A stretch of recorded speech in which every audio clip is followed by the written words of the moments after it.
What we do here is go back, back, back, back, back, back, back, back.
Please stand for the flag salute.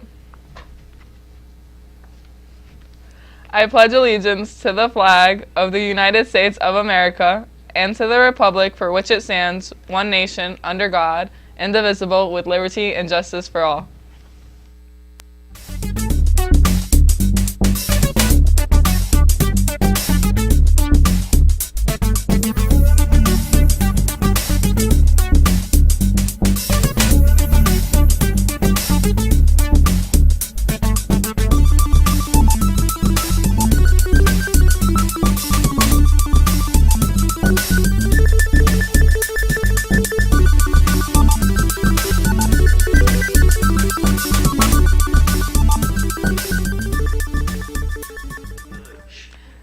Good morning and welcome to RPtv. Today's Thursday, November 11, 2021. Well, it's time to get ready for some changes in the weather. It's about to get very wet and very cold, so make sure you dress accordingly. Callie has the latest weather information. After getting drenched by big rainstorms in September and October, New Jersey has been extremely dry in November, with just a few sprinkles reported in Newark and a measly 0.02 inches falling into the rain gauge at Trenton Mercer Airport in Ewing so far this month. But our dried out lawns and shrubs will soon to be getting a decent soaking. Forecasters say a storm system from the upper Midwest will be bringing rain showers and possibly some isolated thunderstorms to the Garden State tonight into tomorrow afternoon. While most areas of the state are expected to get a ½ inch to 1 inch of rain from the storm system, some areas could get up to 1½ inches, according to the National Weather Service. An inch or more is what's needed to bring November's rainfall totals up to normal for the first third of this month. You have probably heard about cotton candy, and you have probably heard about lobsters. But have you ever heard of a cotton candy lobster? Well, you wouldn't be alone because they are extremely rare. Let's go to Cooper for the details. A fisherman in Maine reeled in an ultra-rare cotton candy lobster this weekend and is now trying to find the crustacean a forever home. Bill Coppersmith, who has been a fisherman for more than 40 years, hauled in a rare find this weekend in Maine's Casco Bay and named the crustacean after his granddaughter, Hattie. WMUR reported that the odds of catching a cotton candy lobster are more than 1 in 100 million. According to National Geographic, the lobster's opal bluish hues might be due to a genetic mutation or unusual diet. Hattie has spent the past few days in a tank at Get Maine Lobster, a Portland, Maine-based seafood company where the Coppersmith serves as a vendor. The company says it has no plans to cook or sell Hattie. It is focused solely on providing Hattie a forever home, where she can live out her final days in peace without having to be worrying about being caught by predators. They are seeking local organizations and aquariums to adopt her. Interested organizations and aquariums can find out more information about adopting Hattie on Maine Lobster's website. Now it's time for announcements. Attention juniors, if you would like to purchase a junior class shirt, please fill out the order form and submit your money to Mr. Salamanca or Ms. Arango no later than the 15th. Chorus Club will hold its next meeting today, November 11th at 4 o'clock in the Roseville Park Middle School Band Room. New members are welcome. For more information, check with Mr. Wachowski. AP exam payments are due to guidance on Friday, November 12th. HBCU Online College Fair, Tuesday, November 16th from 9 to 1 online. Interested students should see their counselor to arrange for time out of class to participate. Art Club National Art Honor Society meeting, every Friday after school at the public library with permission slips. Questions? Ask Ms. Gutra. For our final segment this morning, we would like to take this time to recognize and honor the men and women who are veterans of the armed forces with an important video message.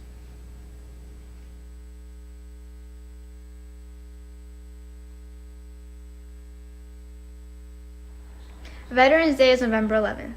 Here are some things that bring about Veterans Day. November 11th, 1918 was largely considered the end of the war to end all wars and dubbed Armistice Day.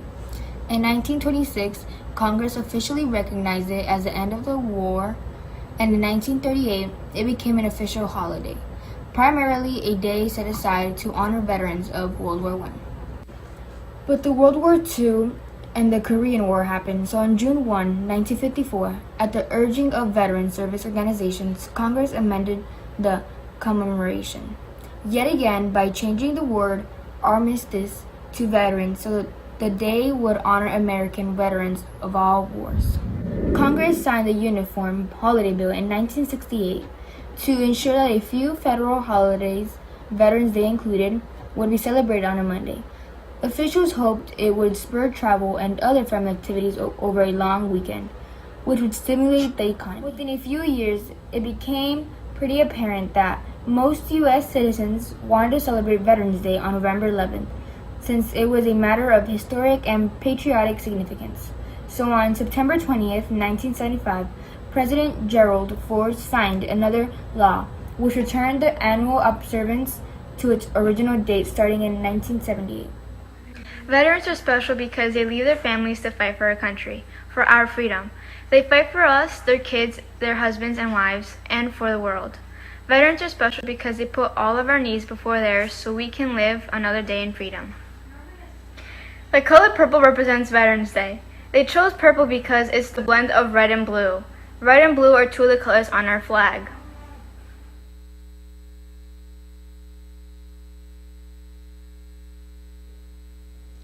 Thanks for watching, have a great day, and stay tuned for CNN 10.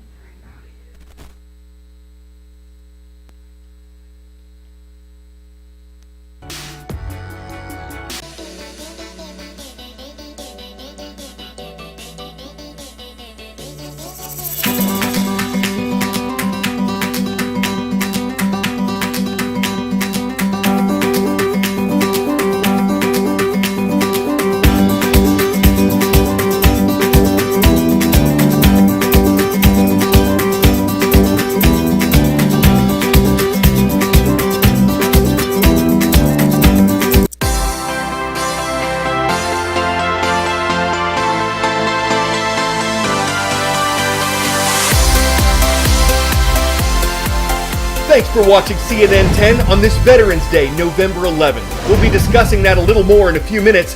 My name is Carl Azus, and you know what's up? Inflation, and not in a good way. Simply put, inflation is a rise in prices of the things we buy, and it may mean we can't buy as many of those things. America's central bank, the Federal Reserve, generally believes inflation's okay as long as its rate of increase is around 2% or lower. So if you spent $100 at the grocery store a year ago, and this year those same items were $102, the Fed probably wouldn't be worried. What is worrying to officials, economists, and everyday consumers is that over the past year, inflation has gone way beyond that 2%. A brand new report from the U.S. Labor Department says between last October and this October, prices jumped more than 6%, their biggest increase in more than 30 years. This is based on the Consumer Price Index, the average change in prices that people in a city might see on the goods and services they regularly buy. In the latest government report, the increase has been noticeable month to month. Between September and October, the index rose 0.9% when economists had expected it would rise 0.6%. Experts say there are several reasons why this is happening.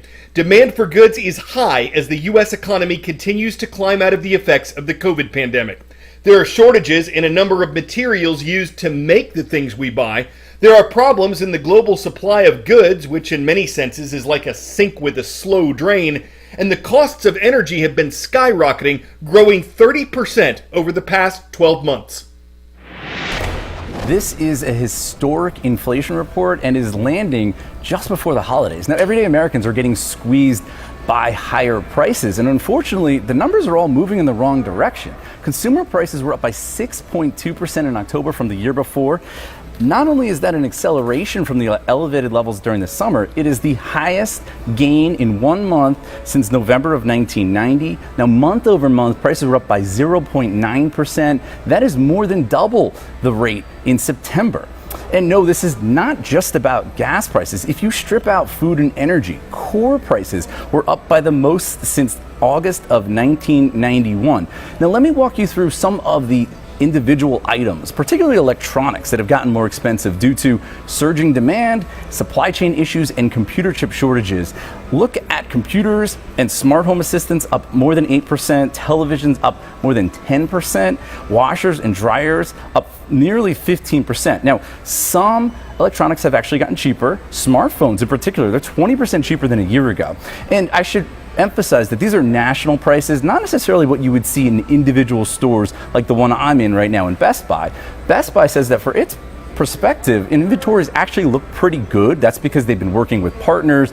They've actually been chartering their own ships to bring stuff from overseas. But I have been talking to some shoppers in the last few days, and they do sound kind of frustrated about higher prices. Here's what one of them told me. You know, I'm a bit frustrated that prices are up. I think with so much competition, you would expect them to be lower. So it's quite frustrating with all the money being funneled into free money into the economy, just causing inflation and everything. So, you know, with that comes higher pay raises for my employees and higher operating business expenses for my business. So it is quite frustrating, but, you know, it is what it is. Now, for months, we had heard from officials in the White House, the Federal Reserve, and experts on Wall Street that inflation was just going to be a temporary thing. But there's a growing sense that inflation is not going away anytime soon, that prices are probably not going to fall back to earth just yet.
The first ceremony at America's Tomb of the Unknown Soldier took place exactly 100 years ago.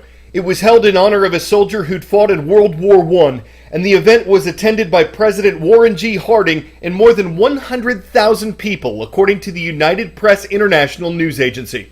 But the public hasn't been allowed to get this close to the tomb for 96 years. As part of its centennial commemoration this week, Arlington National Cemetery encouraged visitors to lay a flower at the memorial site and to reflect on its meaning to all unknown American service members who gave their lives for their country.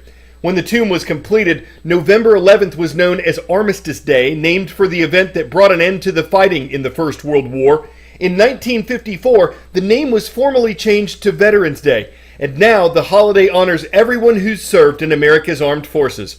Parades, ceremonies, and a presidential wreath laying at the Tomb of the Unknown Soldier are all part of Veterans Day. 10-second trivia. Which of these U.S. companies was founded first? U.S. Steel, General Electric, J.C. Penney, or Safeway? In 1889, Edison General Electric, the namesake of Thomas Edison, was formed. Edison founded it by bringing together his electricity companies, and over the decades, General Electric grew into a massive business conglomerate dominating aviation, TV, appliances, finances, healthcare. But 20 years after reaching its peak value of more than $500 billion, GE is worth $119 billion today. Huge amounts of debt, sales of several businesses, and some missteps have left GE a shadow of its former self, and it just announced plans to split into 3 separate companies. GE's leader says this will give each one greater focus, more flexibility, and better value for customers, investors, and employees. General Electric, GE. You probably know the company best for its most famous invention, the incandescent light bulb. Since its founding in 1889, the company has invented thousands of products and changed American life in the process. Just think about all the items in your kitchen that GE had a hand in. GE rolled out the first electric toaster in 1905. They sold the first widely used refrigerator. They repurposed a technology used in World War II to invent the microwave. And it's not just appliances. They also were responsible for the first American jet engine, the X-ray machine, even the lab-grown diamond. In its nearly 130 years of business, GE has reinvented transportation, medical technology, and the domestic realm. But in recent years, it's hit a snag. The company has struggled since the 2008 financial crisis. It's been selling off assets, often for a fraction of what it paid for them. Now the giant is breaking up into 3 separate companies, divided up by aviation, healthcare, and energy. GE says the split will maximize its value. General Electric marches on. But it also means lights out for the powerful GE conglomerate we once knew.